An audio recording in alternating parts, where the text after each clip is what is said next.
Many of you have watched Mary Reddick's YouTube interview where she talks about birth microbes and all of the new research that she's coming out with. I've gotten a lot of questions as somebody who advocates for a starch-free intro to their healing process. Starches are the very thing that feed the birth microbes, and so it's quite a controversial claim. She actually goes as far as to say that she doesn't even teach GAPS anymore because she thinks that the strictness and the rigidity is actually causing a mucin collapse. People asking me, do I agree with this? Are we all screwed who've been on the GAPS diet and seen all these benefits? I want to talk about this in today's video, and I'm also going to unpack very practical things, the actual practical things of her protocol that you can apply today, no matter where you're at on your healing journey, especially if you've been at this for more than 6 months. Hi, my name is Selena from Wholeness Campaign. I've recovered from IBS, parasitic infection, Lyme's disease, asthma, allergies, histamine intolerances, food intolerances, and a host of chronic symptoms associated with multiple severe concussions, all using food as medicine, and it's my passion to help others do the same. So in this video, I'm going to take you through some of her most important points from the interview, as well as some additional resources that people have compiled together based off of their knowledge of her work and the protocols that she advises people in, as well as the exact tests that you can take to actually test your mucin, as well as the exact microbes that can help support this mucin collapse that she's seeing widespread, and especially in the communities that go starch-free for a prolonged period of time.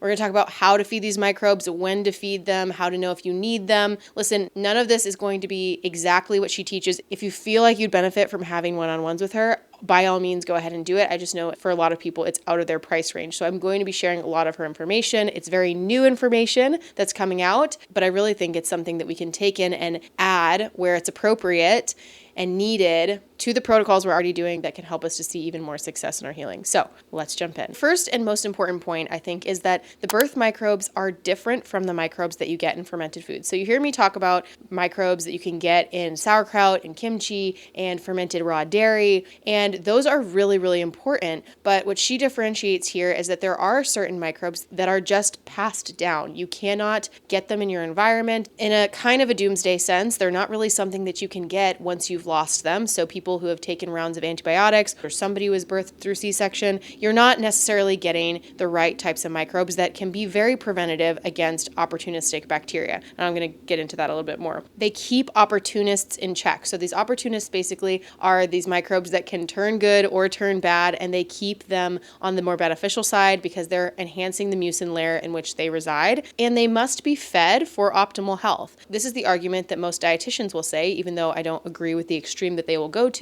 where we have to be having starch to feed the good bacteria in our gut. Now, there's some truth to that, but the harmful side of that is that when we have such extreme overgrowths of pathogenic bacteria in the gut, we end up feeding the pathogens, which end up prolonging our symptoms, making them much worse.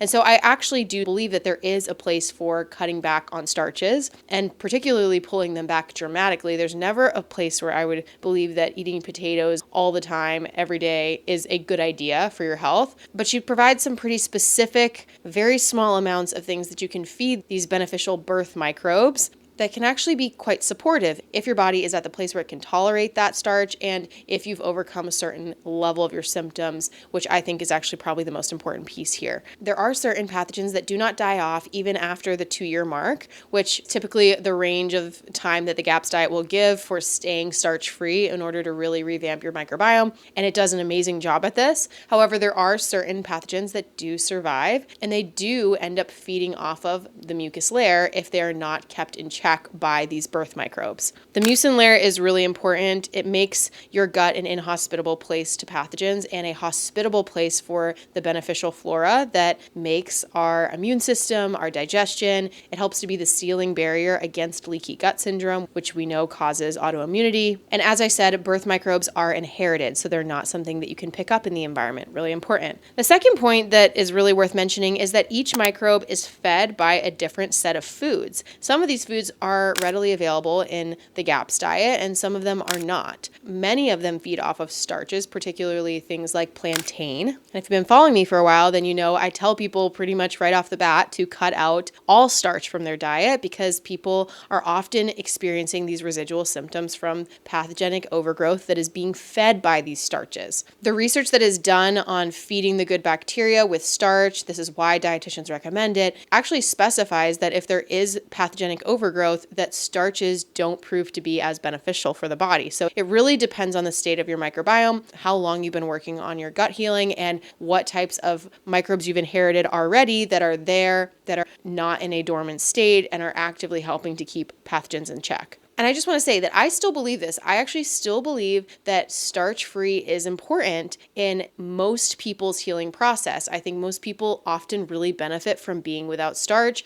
And actually, I would venture to say that most people need to cut it out almost entirely for a good chunk of time to see really good results in their health. Because again, we believe that everything starts in the gut. And so we understand that the foods we're eating actually do feed our problems and symptoms or support the healing of our problems and symptoms. So Mary Reddick herself would actually say that the GAPS protocol was what brought her body into remission. Whether or not she teaches it right now or uses it with her clients, she's learning new research, but that doesn't negate the fact that she has still used this protocol on herself and with clients to see amazing breakthrough in their health. What I think is new and really important for us to pay attention to is that she is now researching this broad sweeping mucin collapse, as she describes it, which could be remedied by strategically and slowly feeding these birth microbes. And so I think anytime we get new information, we also need to adjust our thinking a little bit, but we're not throwing the baby out with the bathwater. We still understand that these principles of starch-free or low starch, in particular, we're never going to advocate for lots of starch, but low starch are going to be really beneficial for healing. And like I said, many people still do need a time without starch to really see progress in their symptoms. The next point is that she's not advocating that everybody be eating potatoes every day or plantain all the time or downing big bags of plantain chips, which I will admit, I've done that, and I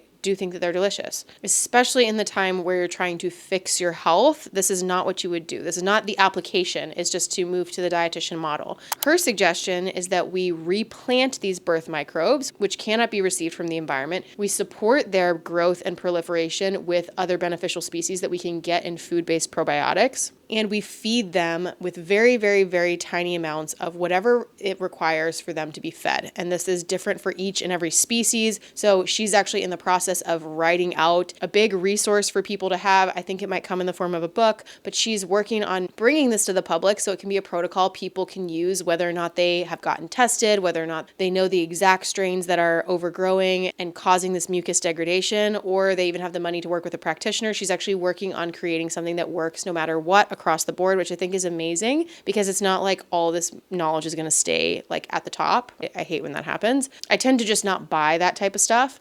But these microbes do need to be fed in really tiny amounts. As she explains, it doesn't need to be a whole bag of plantain chips. It could be as simple as one.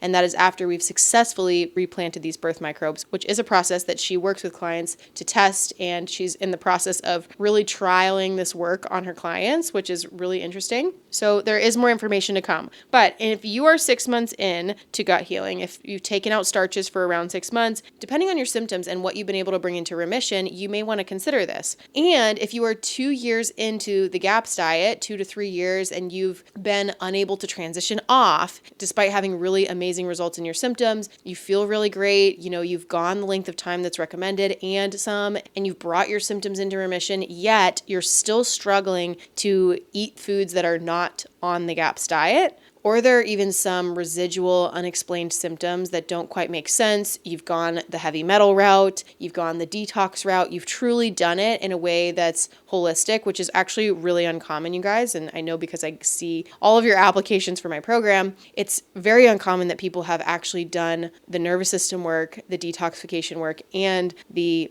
gut microbiome work in a way that's sustainable. But if you really have 2 to 3 years in, you may be experiencing symptoms of mucin degradation, which I will have listed out here on the screen. These are the common ones that we typically see. So this might be a missing piece in your puzzle. And I think it's really important that we talk about it because there's always new information coming out. I want to be giving you guys the best information and supporting you in the best way that I can. So if that sounds like you're 6 months in, you want to make sure that your mucin is intact, you're 2 years in, you're struggling to get off the diet, or you have these lingering symptoms, it's something that's worth checking, especially if you've already done like I said, all those 3 boxes, the nervous system, the detox, and the microbiome work well. I will actually be adding in a whole module in my Whole Health Blueprint coaching program on transitioning off of GAPS or off of the gut healing protocol, how to maintain your body after the fact, and how to actually look at these birth microbes and be specific about how you're incorporating them and feeding them so that you can maintain long-term health. Because this is apparently what she's finding in these tribes is really the secret to maintaining health long-term, no matter what they're eating in their diet. I'm not saying we're going back to standard American, but she's finding a really big link in people's long-term success and health and healing when they've got these. So I'm going to put all the information once I have it in a consistent protocol into that module once it comes out. But as of now, we do have some information that can be helpful for many of you who are stuck and feel like this might be a missing link. There are 3 species of beneficial microbes, probiotics, that I will have linked in the description box of this video, things you can literally just buy. This is only after the period of initial gut healing. So like I said, I want you to actually go on the journey of healing and sealing leaky gut, of incorporating the ancestral foods, of making sure that you actually have a robust microbiome that's therapeutically dosed with all these probiotics you can get from food. Those are going to be the best medicine, okay? That's where I would start. But once you've done that,